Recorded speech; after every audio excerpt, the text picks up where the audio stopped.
บ่ได้ว่าแต่หึงนะเนาะมีข่าวดีหลายอย่างแท้มื้อนี้บ่ทั้งข่าวดีเรื่องโต๊ะพร้อมเนาะข่าวดีเรื่องเฮือนน้องเสือทองบ่อ๋อว่าจะแจ้งรับผู้ใหญ่แล้วว่าจะขึ้น อยากขึ้นสิเมื่อใดก็ฉันเดียว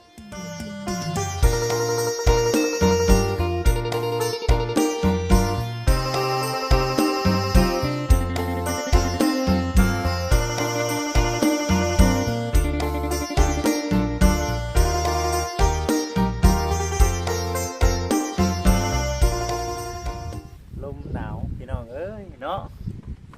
เย็นจ่อยจ่อยจ้อยให้ขี้หนาวอีกกี่ดอกบ่คิดว่าบุญเดือน3เนาะบุญของเขาที่ทั้งบ้านยังบ่ทันได้ปิดพี่น้องเอ้ย หนาวเนาะขนาดซ้ำนี้ได้นี่เนาะเรายังว่าหนาวทางต่างประเทศไปเด้เนาะพี่น้องเนาะจนว่ามาตกยันแบบคือสิแบบเย็นจ่อยจ้อยได้บ่คิดว่า คุณทั้งน้องจ้อยก็ได้เอาพี่น้องเด้อเนาะกราบทักทายสบายดี FC ทุกท่านเนาะทางฝั่งลาวฝั่งไทยทั้งต่างประเทศพี่น้องเอ้ยพวกพ่อกับบุจิตมื้อนี้เนาะก็ถือว่าอยู่ที่เฮือนของทางสังแก้วเนาะหรือว่าน้องแซลาน้องเตยทองมาเมื่อนี้ทางน้องแซลาเพิ่นบอกว่าโอ้ยนายเอ้ยว่าซั่นถึงเซอร์ไพรส์เนาะแบบโอ้โหตัว พระผู้ใหญ่เพิ่นติดต่อในเรื่อง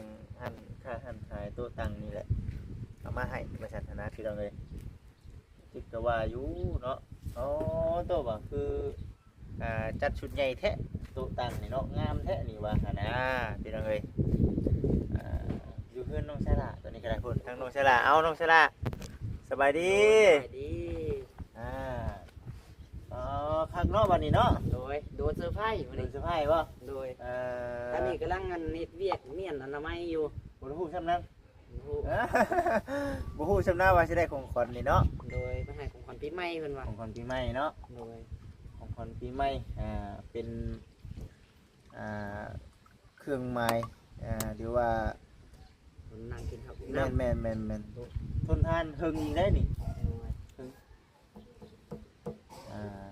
บ่คือไม้ได้ไม้นี่ 2-3 ปีกับเป็นต่างแล้วเนาะคือโต๊ะหินอยู่เฮือนบ่จิตนั่นแหละเนาะ2-3 ปีแหละสิเข้า4 ปีละ4 ปีแล้วโดยยังคือเก่าอยู่โต๊ะเจ้าของเพิ่นนี่แหละคือเนาะก็คือว่าเบิ่งยามใดก็งามคือเก่าอยู่ว่าซั่นน่ะพี่น้องเอ้ยโอ้ดีใจนำซั่นเนาะเย็นเนาะน้องสระโดยล้มมื้อนี้เฮ็ดหยังมื้อนี้บ่ก็ทานกันได้แล้วก็เมียนหลังบ้านเมียนทันได้แล้วครับยังทันแล้วบ่โดยมันแดดเลยครับพุ่นน้องจ้อยไปนั่งทางนั้นสบายดีมันเห็นกันแต่หึงแล้วพี่น้องเนาะเวียกการงานคือว่าแหละอันนี้ก็ยังบ่ทันได้คุยกับทางกับแม่เพิ่นเนาะโดยว่าจังได๋ดีแต่ว่าเงินนำบ่จิตน่ะยัง3 ล้านเนาะเดี๋ยวเบิ่งทางกับแม่เพิ่นก่อนปรึกษากับทางแม่เพิ่นได้คุยได้ว่ากับทางกับแม่ก่อนว่าจังได๋ดีว่าซั่นนะส่วนในเรื่องอุปกรณ์เรื่องชาติต่างๆพี่น้องเอ้ยแต่ว่ามื้อนี้ก็สั่งแก้วได้สั่งอยู่บ้านเมื่อกี้ถ้าก็ขึ้นไปเมื่อกี้นะเป็นบ่จะหน่อยลงมาโทรนะยังสิลงมาอยู่เนาะไกลบ่น้องจ้อยบ้านนาเก่งนี่บ่ไกลบ่ไกลบ่พอดีพี่น้องเอ้ยเนาะมาหาทางสังแก้วเพิ่นมื้อนี้เพิ่นได้ยินเพิ่นบอกว่ามีข่าวดีนี่แหละพี่น้องเอ้ยเนาะมีข่าวดีอยากมาแจ้งพี่แจ้งน้องว่าซั่นนะทางบ่จิตเองก็เลยว่าเนาะสิมาถ่ายเนาะคลิปให้กับพ่อแม่พี่น้อง FC ได้เบิ่งพี่น้องเอ้ยเนาะมีหยังมื้อนี้มีอยู่บ่ในสุรินทร์น่ะในตัวดินบ่มีนะเนาะแต่มีลายแล้วยังมันเผาให้แน่ส่งเท่าไหร่น่ะส่งสิมากินส่ง10 พัน2 ทงก็ได้2 ทงเอามันเผานี่แหละเลย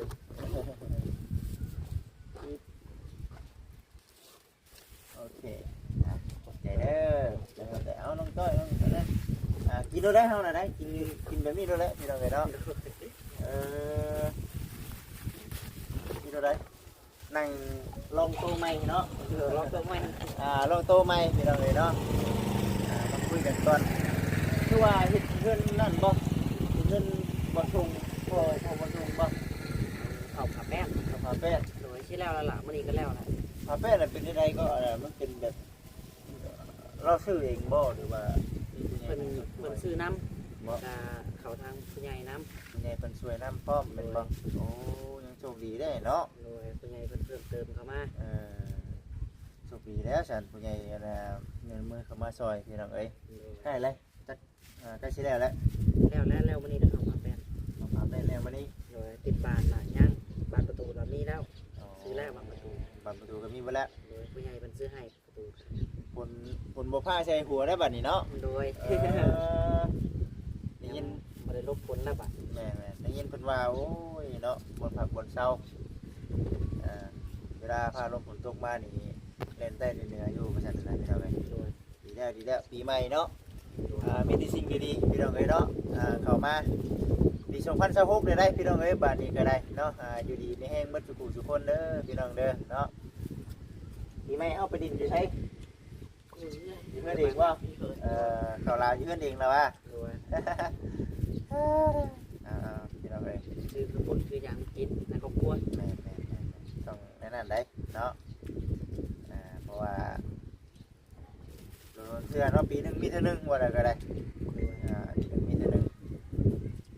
ก็บ่ได้มาแต่หึงแล้วพี่น้องเอ้ยเนาะสิอนามัยบ่มื้อนี้อนามัยเนี่ย โดยเตรียมไว้ เตรียมไว้มีเรื่องหยังก็มีจังไดก็ตั้งลงสระ เตรียมจะขึ้นเรือนน้องเขยท้อง สิขึ้นเฮือนน้องเถยท้องพี่น้องเอ้ยเนาะมื้อใด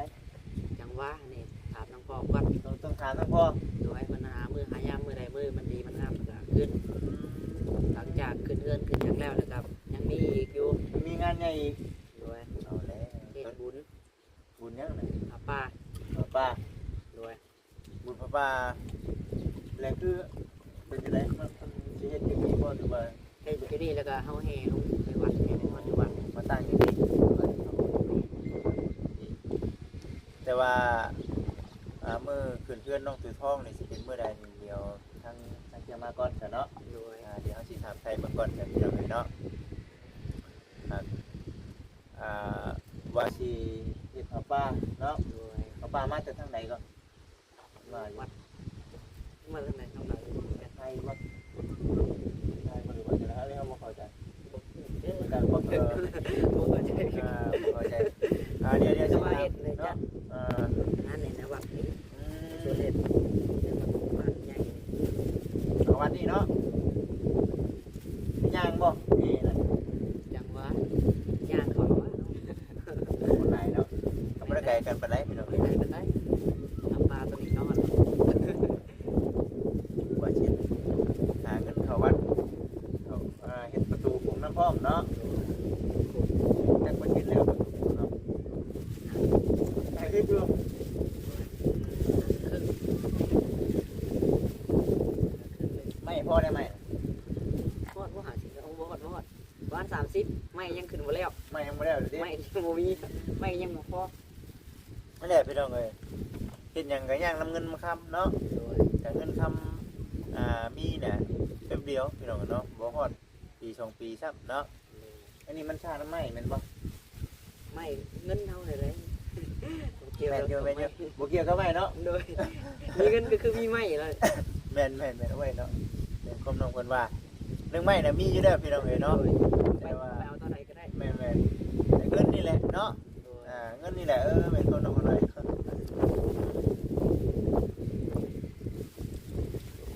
เดี๋ยวมาแล้วบ่ มาแล้ว พอดีพอดีเลยเนาะเฮานั่งคุยกันเนาะพอดีเลยนี่ นั่งคุยเลย นั่งเลยนี่แหละ เย็นเนาะทำที่เย็นเนาะ จนหนาวไปได้เนาะ ทำที่เย็นนั่งเย็น เย็นคักพี่น้องเอ้ย มานั่ง เย็นมานั่งเย็น นะเลี้ยงกันเนาะ สบายดีเย็นนั่งด้วย มันพอนั่งเย็น พระเจ้ามาขายให้ต้องชิมมันก่อนเหมือนกันหนาวเนาะ นั่งเย็น หนาวดีพี่น้องร่มพร้อมเลยเนาะ ลมน่ะบ่นี่เมื่อวานนี่บ่ปานใดเมื่อวานนี่นิ่งอยู่วาน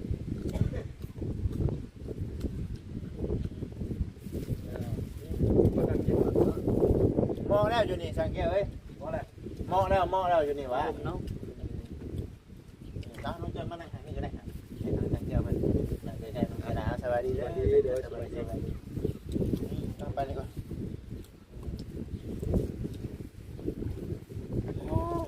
กินมันเข้าลิ้น กินข้อดีคือว่าอะไรพี่น้องเอ้ยเนาะวันนี้มาแต่วันอันน่ะบ่ส่งเพิ่นเดี๋ยวแล้ว แรกยังไม่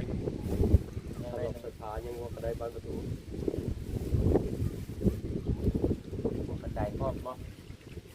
กระไดครับ เพิ่นก่อบ่ด้วย เพิ่นมัน เกินอย่างเงี้ยเห็นกันเกินน้ำดาวลงใหม่นะ คือขนมใหม่ติ เป็นยกสูงไหน สูงบ่ สูงกว่าตัวนี้อีกมั้ง สูงกว่าสูงแต่มันเป็นน้ำพื้นที่มาอะไร พอเดียวขึ้นไปมันคือปูนเนาะอยู่เรือนอยู่ปูนเนาะว่าแบบนี้เนาะ เรื่อยไหว เนาะใกล้แล้วเนาะใกล้ที่แล้วละดีใจนำแล้วแซ่บพี่น้องเอ้ยเนาะมีผู้รับผู้ใหญ่นำแน่ช่วยผู้ใหญ่ช่วยเฮาแล้วก็เฮาก็ช่วยผู้ใหญ่นำเนาะ บ่ได้มาแต่หึงนะเนาะมีข่าวดีหลายอย่างแท้มื้อนี้บ่ทั้งข่าวดีเรื่องโต๊ะพร้อมเนาะข่าวดีเรื่องเฮือนน้องเสือทองบ่ ว่าจะแจ้งรับผู้ใหญ่แล้วว่าจะขึ้น อยากขึ้นดิเมื่อใดก็ฉันเดียว นี่เป็นขับเดือนหนึ่ง 11ค่ำ โดย พี่ เจ้า น้อง ห เอ้ย น้า เนาะ ที่เท่าไหร่ มื้อนี้มัน จะขับ ลงไปทีมนู้น บางก่อนมื้อนี้มันจะค่ำซะพี่น้องเอ้ยเนาะบางก่อน11ค่ำมื้อนี้มื้อ11แล้วบ่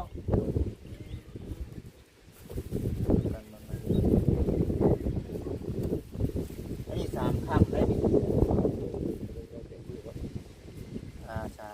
4 5 6 7 8 9 10 11ถึงมื้อวันที่14วันพุธ11ค่ำวันที่14พี่น้องเอ้ยเนาะ สี่ วันที่14สิมานี่แหละพี่น้องเอ้ยเนาะสิได้ขึ้นเพื่อนน้องถวยทองพี่น้องเอ้ยเนาะ เป็นบริเวณว่าเล็งจะขึ้นตัวเขาเป็นที่เป็นแล้วเรียบร้อยเลยเวลาเป็นงานบุญนะป่าอาจารย์ปฏิมาอาจารย์กับป่าอยู่นี้แต่แล้วเงินเราบุกขึ้นไปทุกพวกขับคนเข้าไปอยู่นะขึ้นไป3แยม3กับมาตั้งกองป่าอยู่นี้จะกินได้ขึ้นก้อนเดือน3 อันนี้น่ะคือว่าบ่แม่นมาเด้งเนาะมันมาเด้งคือแบบว่ามีแผนการว่าสิมีบุญหนึงบ่ บุญกองป่า บุญกองผ้าป่าพี่น้องเอ้ยเนาะสิมาตั้งอยู่นี้แล้วก็สิแห่ไปพุ่น เขาบรรยายคิดเรื่อง แล้วสิมีแขกคนมาหลายแม่นบ่มีแขกคนมาหลายแหละเฮาก็เลยว่าอยากขึ้นเพื่อนนี้เนาะถึงสิยังบ่ทันแล้วนี่ก็ถือว่าโอ้ยมันก็เติมนึงแล้วซำนี้เนาะมีแต่ว่าเฮาอนามัยหรือว่าเฮาปัดกวดถูเพื่อนถูชานล่างมันก็คือว่างานบ่ดอกเนาะ น้ำแล้วเป็นตะยูนะ แต่อยู่แล้วเนาะ ถ้าเป็นปกก็จะให้ลูกใหญ่กองดีไซน์ออกอันนี้ไปไว้ข้างวันทางเนี่ยส่วนพักพุทธใหญ่ออกโปรเพลงเดินอยู่แล้วบนนั้นมันติคุ้มก็ให้คุดที่โทรโผล่มันจะมาตั้งกองบุญอยู่นี่ได้ ตั้งมันนี่บ่บุญกองผ้าป่าดิ เดี๋ยว มันมีแบบใดในแสงแก้วบุญกองผ้า มี ป่าก องบุญ กองบุญ จีวรแล้วเขาอย่างแล้ว กองบุญนี่มันเป็นทั้งบ้านเฮาตั้งขึ้นเองหรือว่าจังไดก็ เป็นทางสารต่างเนี่ยครูเป็นให้เป็นต่างเป็นเจ้าภาพ จะให้ทางแสงแก้วเป็นเจ้าภาพ โดยเป็นเรียกว่า กองบุญก็เป็นเพิ่นเอาให้นะเพิ่นเอาให้มาให้เพิ่นก็เป็นเจ้าภาพก็ขึ้นว่าเฮาเพิ่นขอบทองแทนก็เฮาได้ซื้อใช้เพิ่นเอาแต่กองบุญนั่นแหละแบบนี้อย่างนั้นมีแต่เม่งกับอย่างนั้นศาสนาที่ชมตัวของแทนผ่าที่บอกที่วันก็เฮาจะเป็นได้ซื้อแถมใช้เอาเพิ่นให้แต่กอง อันนี้โมเมนต์มาคนทางอื่นมาเฮ็ดเนาะคือทางแก้วเป็นคนเฮ็ดเองหรือว่ามีเจ้าศรัทธา เจ้าสภาเจ้าสภาตะวันแดง แล้วก็คือทางแก้วเนี่ยว่าขออนุญาตนำนี่เราบอกทางชาวบ้านแม่นบ่แต่ชาวบ้านก็มาหมู่มา ดูมาท โอ้ว่าแบบง่ายๆคือได้เงินมาแล้วก็เอาเข้าวัดแม่นบ่โอ้แบบนี้พี่น้องเอ้ยเนาะคิดว่าบุญกองพ่อป้าแล้วคิดว่าคนทางอื่นพระเจ้าขี่รถตู้รถทัวร์มาแบบบ่แม่นเนาะบ่แม่น ำมาเกี่ยวกับผู้บาของผมกันสร้างนะ โอ้ ว่าจะหารายได้สร้างประตูโค้งให้มันแล้ว อยากไล่เดี๋ยวนี้เป็นอะไรก็มีกองบุญและกองหนึ่ง กองปปกองเดียว กองพ่อป้ากองเดียวที่ เรือหาดกับต้นเป็นยังไง เป็นต้น กองบุญบริคุณประเทศร้ายได้กองเดียวแล้วสร้างกองเดียวกับกองเดียวนะ คือสังแก้วเห็นแบบนี้เนี่ยมีเจ้าศรัทธาแบบนี้หรือว่าเองได้บ่ดูอะไรครับ จากเขตบ้านน้ำเมืองไทยมาคมพงตรงหนึ่งน้ำกันในบ้านน้ำเมืองคือว่าที่มีอันใดเกิดทั้งหมดหมู่ว่าเป็นที่มาประกอบมาหัดกันนะ โอ้ เอาลำบากเดียวกันน่าจะขับอะไรกัน ในเรื่องเอาผู้เป็นคนจัดนี่มันต้องมีอยู่ของกินนะเป็นบ่อันนี้คือว่าเรื่องนาดากองบุญพระป้าเนาะอันนี้คือในเรื่องถ้าควมอยู่ควมกินน้ำในแม่นบ่ น้ำเมียนแล้วเป็นน้ำเป็นในเป็นน้ำแล้วส่วนไรกับน้ำดื่มแล้วขวดด้วยขวดใหญ่ขับครูบาอาจารย์เป็นมาเด้สัเป็นมาบุญ แรกน้อยแค่นี้เนาะ เนี่ยพวกใหญ่ แล้วอันน่ะเนี่ยคู่นี่จักวัดก็เขาได้ พ บ ว อก กคนที่ใส่ยังไม่ครบเขตเลยกับ10หมู่บ้าน หมู่บ้าน 10วัด อ๋อน อกจากพระอาจารย์มาเต็มเมืองกันยังบวชท่านผู้จักกว่าได้สีบ่ห่วงมาแล้ว ว่าแล้วก็ทั้งเนี่ยคู่เนาะทั้งพระทั้งออกตนญาติโยมมาห่มอยู่นี่เบิดแต่ว่าเรื่องคุมอยู่คุมกินน้ำในนี่คือทั้งทางแก้วเนาะเป็นผู้บริหาร ชาวบ้านนั่นแหละ หรือว่าทั้งชาวบ้านพระเจ้ามีปัจจัยเขาเนี่ยก็มาพบกัน จากน้ำเท็กจากชาวบ้านน้ำแล้ว โดยเอาแบบนี้เนาะ ลงใส่เนื้อหลักเท็กแต่ยังได้พรน้ำฝนได้ ก็แบบนี้ เป็นเนื้อหลักเท็กแต่ยังได้แล้วมาประกอบน้ำกัน ก็แบบง่ายๆเด้อพี่น้องเนาะไผเฮ็ดก็ได้แม่นบ่ไผอยากมาซื้อนั่นซื้อนี่มาให้ก็ได้ เพียงแต่ว่าทางสังแก้วนี่เป็นคนพาสร้างพาเริ่มเนาะแม่นบ่สิแบบลักษณะแบบนี้เนาะนี่เนาะสิแบบว่าทางสังแก้วนี่สิเป็นคนเต้นคนแลนเนาะทางชาวบ้านนี่มีแต่ว่ามีน้ำมีในมีปัจจิตปัจจัยเนาะมามอบ สารอาหารแห้งที่แล้วแต่ผู้ใจเซนตา หน่อยหลายเพราะว่ากันเนาะ ทานหาก็ได้บุญทานชิปก็ได้บุญ2,000 3,000ได้บุญหมด เพียงแต่ว่าทางสังแก้วเพิ่นพาหมู่เริ่มนะพี่น้องเอ้ยเนาะแม่นบ่ แม่นี่แหละ โมเมนต์ว่าเอ้ยเรามีเงินเลยเนาะเรามีเงินแล้วเราจึงพาหมู่เริ่มนี่โมเมนต์นั้นเนาะโมเมนต์นั้นเลยพี่น้องเอ้ย ว่าจัดวัดแน่เขาชวนเราเห็นเขาอยู่บนฟ้าไปเห็นได้ แต่ว่าอันนี้คือทางครูบาอาจารย์เพิ่นชวนเฮ็ดเพิ่นบ่ เจ้าท่าของบุญหาไฟขึ้นหาไฟไปออกเป็นประเทศเป็นออกเป็นการเอาไปได้เห็นแต่การเขาก็ต้องได้ใส่หลายอย่าง แต่ว่า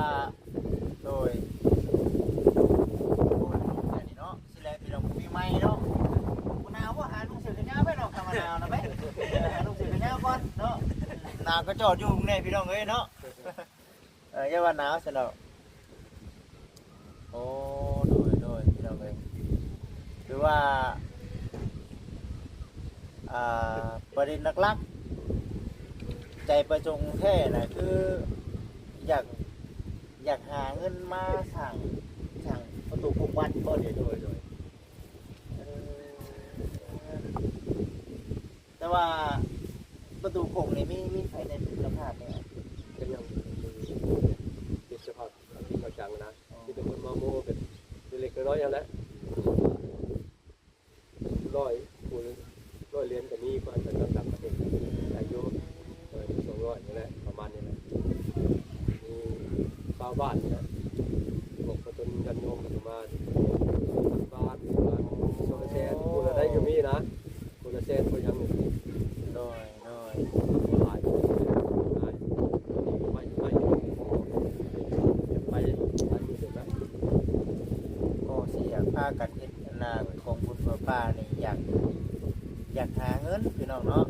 อยากหาเงินอยากเอาเงินนั่นน่ะมาสั่งค้าอยู่ในวัดในวะเนาะเข้าใจแล้วพี่น้องเข้าใจแล้วคือในเรื่องของบุญป้านี่คือในเรื่องครูบาอาจารย์เพิ่นเนาะหารือกันกับทางสังแก้วเนาะชวนกันเฮ็ดนะประชันบอกเนาะเฮ็ดได้เนาะจังสิมีเงินต่อวัดเนาะครับท่านบอกมามุมาทานได้กันได้ครับแล้วก็ไปซื้อไม้ซื้อตอกนั่นนี่แหละ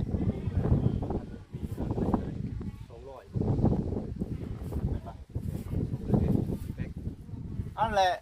ถ้าสมมุติว่าคือโบจิตปล่อยคลิปนี้ลงไปแหละสมมุติว่ามีพระผู้ใหญ่เป็นสมทบเป็นเงินเป็นข้ามนี่ก็ได้เนาะแม่นบ่ ยังดียังโยมมือกระทุ้แม่นบ่เพราะว่าท่านน้อยท่านหลายกว่ากัน หรือว่าสมมุติว่ามีพระผู้ใหญ่เพิ่นอยากซื้อน้ำซื้อในมาป้าไว้อยู่นี่ก็ได้แม่นบ่ได้เป็นอย่างได้ไม่ใช่คนมือก็อ่านสื่อคนมือจะตั้งอ่านสื่อเป็นพนันมาบริจาคนำในบัตรอันนั้นได้ใส่สังเกตสมมุติว่าเงินออกตุนญาติโยมกับเจ้ามามุมาทานนี่เงินนี่ว่าขออนุญาตนำไผบ่ได้กรรมนะ จ่ายสิบโมงพวกฝ่ายศิลวัตโอ้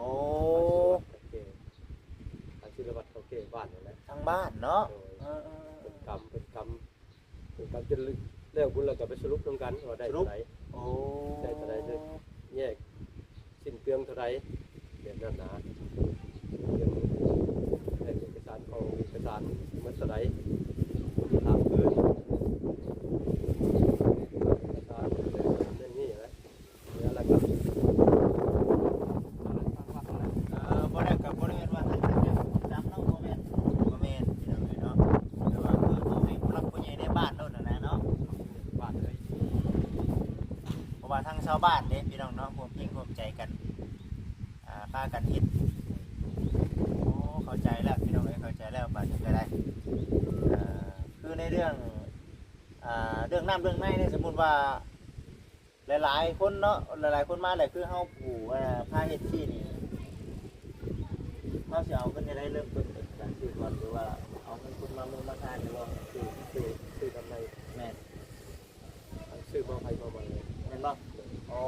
ซื้อมาไฟมามันเลยสมุนชาวบ้านมันมาเพิ่นซื้อยกใส่กันละแพ็คเนาะเพิ่นก็ต้องเอาเข้ามาโม้แม่นบ่กันละแพ็คเลยนอกจากผู้มีเจตนาสูงเพิ่นก็ซื้อหลายแพ็คสมมุติว่าบ่พอได้เท่าบัดบ่พอก็จะเป็นแล้วบ่ได้กินแล้วตินับทุกใหญ่เอาแล้วหายจังกดว่าเอาในนั้นเลยเนาะคันสิให้สั่งแก้วคันสิให้สั่งแก้วโอ้ยน้ำบ่พอได้สั่งแก้วบัดมันหลายบัดนี้เนาะจะเป็นเอาทุกใหญ่แล้วบ่ได้หาเอาซาไว้นั่นเลยแม่นบ่ทุกใหญ่ตั้งแต่แก้วก็ยาวมาอยู่จาก30กว่าได้ก็มาเห็นเป็นอะไรเลยเป็นได้ออกผมนี่ก็ได้ชอกแล้วชอกใส่30ลูกเนาะแต่ว่าหลักๆเลยนี่ผู้พาเริ่มพาทำแล้วแต่ว่าบางสิ่งบางอย่างมันบ่พอมันบ่มีก็ต้องได้เป็นคนเล่นต้องเป็นคนออกเนาะมันสิได้1มาเสาเต็มเนี่ยเต็มนี่ก็มีละ6 บาท เด็กนั่งคือนั่งอันนี้ฟังเทศฟังธรรมอันนี้เนาะสวดมนต์จากนั้น แต่ว่าโดย ต้องไปสั่งเขาเด้ วันนี้เช้าเนาะโดยแต่ว่าเมื่อไหร่ก็ในเรื่องบุญ ประมาณเดือน3เดือน3ครับถึง เดือน3ผมไม่3คำ เห็นไหม แนมบ่ เห็น ผมไม่น้องใหม่เด้เนาะ โอ้ไม่3คำถึงกงของบัตรอย่างนี้ ตรงกันเลยเพิ่นเนาะบ่ได้มาแล้วบ่จิเด้อ ยังสีทอดถึงอยู่ ก็ เขาบอกตรงเรียนกันยังคิดไปก่อนเนาะเอาไปเป็นเงินเนาะ โย เขาได้คิดกับเขาเดินทางก็ทำเขาเป็นผู้สาวของบุญ เอาแม่นั่นแหละเนาะแม่น หรือฮอดเพราะว่าก่อนจะมาถึงวันนี้ก็มาได้น้ำบ่เตียง อ๋อแม่น เตียงเป็นผู้นำมาได้มาถึงจุดนี้นะ เฮากับข้าวเพิ่นนำ ให้ข่าวเป็นน้ำ ก็มาเพิ่นมาได้ก็ดีครับเพิ่นมาบ่ได้ก็บ่เป็นหยังเนาะเฮาได้ข่าวถึงก็ดีถือว่าพังเบิ่งซั่นพี่น้องเนาะเดือน3เฮม3ค่ำ คือบ่จิตประโยชน์จะใครมาแล้วมาเหตุฝ่าเหมือนกันแล้ว ว่าดิ เด็ดลำเลยเนาะ เก๋บางเถื่อมันเป็นเก๋กองขอบป่าแล้วก็ไฟจับ โอ้ยเนาะได้บุญยอดแล้วซะเนาะแล้วอันนี้นี่คือจัดนี่มันจักมื้อบ่ซั่นแก้วมื้อเดียว งานเด็กมาแล้วขอโทษ คือสมมุติว่ามื้อนี้งานเนาะ แม่ กลางคืนนี่ก็งานเบิดคืน คืนตื่นเช้ามา7 โมงทักมาแล้วก็ขอโทษ แต่ตอนเช้าคือภายในมื้อนี้นี่เบิดมื้อนี่คือเบิดมื้อเลยเนาะ คือบ่ดีตั้งอุบลเป็นอยู่บนมือแล้ว เนาะ คนเป็น10คนอยู่แล้วเดี๋ยวมีคนไปของแล้วเนาะ เนาะเฮ็ดให้พ่อค้าแม่ค้าเจ้ามีรายๆนำแน่หั่นแหละแล้วก็เอาพาติดพาเรนนี่แหละอยากได้เงินได้คำมาหัวเปงเนาะหาวัดว่าอารามนี่เราเนาะใจประสงค์ของทางชาวบ้านเนาะว่าได้ก็ได้เนาะออกกันปัจจิตปัจจัยว่าบ่สร้างนั่นคือทั้งที่บัดเฉพาะบ้านเฮาอันบ้านเดียวบัดเฮาก็เก็บกันอยู่แล้ว แต่ว่ามันก็บ่เพียงพอเนาะประตูโค้งพี่น้องเนาะเดี๋ยวนี้นะทางชาวบ้านเพิ่นยังบ่ทันมีทางสังเกตเพิ่นก็บ่จิตอยู่เนาะเคยไปถ่ายอยู่พี่น้องเอ้ยเนาะคือว่าแน่แหละก็อันนี้ก็มีผู้รักผู้ใหญ่เพิ่นช่วยนำแน่เนาะแม่นบ่นั่นแหละพี่น้องกันว่าประตูสมมุติว่ามีงบเว้าเฮาเว้าแบบตรงๆแล้วก็ง่ายๆเลยเนาะสมมุติว่าเฮามีงบแล้วเนาะตั้งแต่เฮายังบ่ได้มีการออกวางแผนว่าสิได้เฮ็ด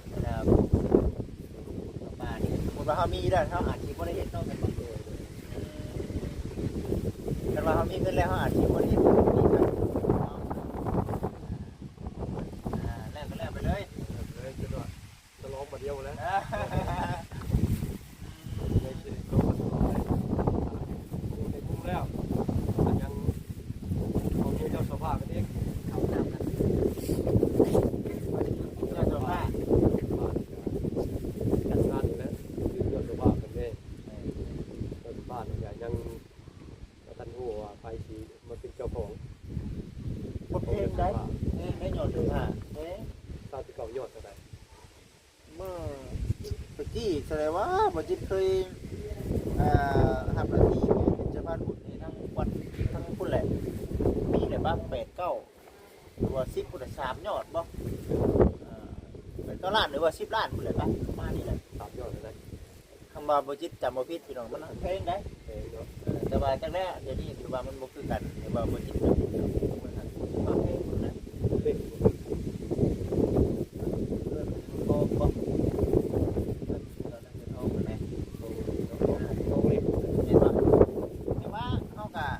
าก็ไปถามเบิ่งเนาะเฮาก็ไปถามเบิ่งใหม่พี่น้องเอ้ยเฮ็ดกับวัดกับว่าเนาะในการสร้างศาเรื่องวัดเรื่องว่านี่โอ้เนาะสำคัญในพี่น้องเอ้ยเขาเจ้าพิธีพิถันให้โอ้ยลงแท้พี่น้องเอ้ยลุงเชื่อแม่น้องจ้อยโอ้ยบ่ไหวนำเด้เนาะ ไปหนาวแล้ว เ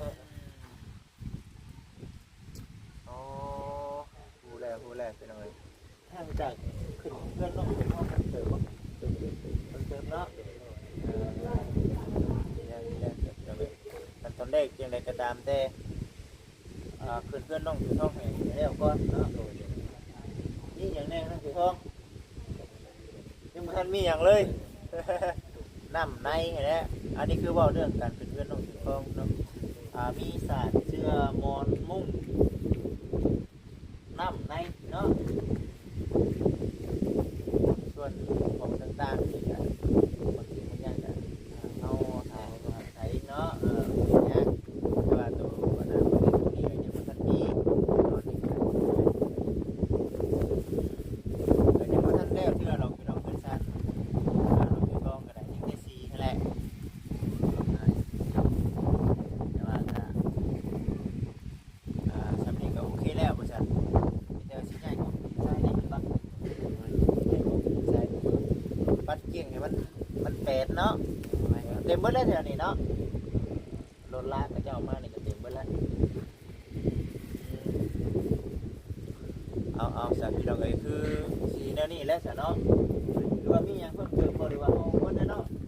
อยากเข้าทาง FC นำพี่น้องเอ้ยเนาะอันนี้ก็ได้เว้าได้ว่าในเรื่องบุญศีลกินทานแล้วพี่น้องเนาะกันว่ามี FC เนาะผู้รักผู้ใหญ่เป็นได้เบิ่งได้ชมเนาะอันนี้ก็คือว่าเนี่ยพี่น้องเอ้ยเนาะก็สุดแต่ว่าน้ำจิตน้ำใจเนาะของทาง FC เนาะหรือว่าทางผู้รักผู้ใหญ่เพิ่นให้ความศีลกินทานในเรื่องการเฮ็ดบุญเนาะบุญกองผ้าป่าสิเป็นหยังก็ตามแต่พี่น้องเอ้ยเนาะจะเป็นเรื่องน้ำเรื่องในหรือว่าเงินสมทบในเรื่องการประตูโค้งนี่ก็แต่ว่าทางผู้รักผู้ใหญ่หรือว่า FC เนาะได้แต่ปัจจิตปัจจัยพี่น้องเอ้ยเนาะหน่อยหลายบ่ว่ากันคิดจักหน่อยหาหลายคือว่าแหละเนาะคือสิได้พี่น้องเอ้ยเนาะทางชาวบ้านตัวเองได้ซ้ำนี่บัดเอาข่าวน้ำบ้านอื่นน้ำแน่มีช่องนั่นช่องนี่เลยเนาะนี่แหละ ช่องบ้านนั่นบ้านนี่พี่น้องเอ๋ยเนาะก็คือว่าเอาเนาะรอพังไปพี่น้องเอ๋ยเนาะก็อยากให้ประตูคงบ้านเพิ่นแล้วอยู่พี่น้องเอ๋ยเนาะคือสิมีงานฉลองขึ้นอีกเนาะฉลองกับเงินคำกับแก้วกับเขาวัดเขาว่าเนาะนั่นแหละพี่น้องเอ๋ยชาวบ้านเพิ่นร่วมจิตร่วมใจกันนะพี่น้องก็สินั่นแหละใช่เบิดแล้วเนาะสังเกตเนาะเบิดแล้วพี่น้องเอ้ยไปใช่พี่น้องเนาะก็คือสีนี่แหละสำหรับมื้อนี้นะทางบ่จิตเองก็มี2เรื่องเนาะอยากมาข่าวเนาะให้กับผมเป็นพี่น้อง FC ทางผู้รักผู้ใหญ่ได้ทำผู้วันที่14บ่เจ้าเนาะก็หลายลืมพี่น้องเอ้ยเนาะวันที่14พี่น้องเนาะวันที่14สิมานี่แหละขึ้นเพื่อนใหม่ของทางน้องถวยทองเด้อพี่น้องเด้อเนาะรอเบิ่งรอชมเนาะรอรุ่นรอเบิ่งเนาะแสดงความยินดีน้ำน้องเพิ่นสิได้มีเพื่อนมีซานเป็นของตัวเองแล้วก็สิได้นอนเฮ็ดนอนซานเป็นของตัวเองพร้อมพี่น้องเอ้ยเนาะครั้งแรกบาดนี้เนาะเอาคือสิประมาณนั้นแหละเนาะโอเคเอาพี่น้องมีหยังก็จังว่ากันอีกเทื่อเด้อพี่น้องเด้อเนาะป้าเอานะสบายดีโอเคพี่น้องเอ้ย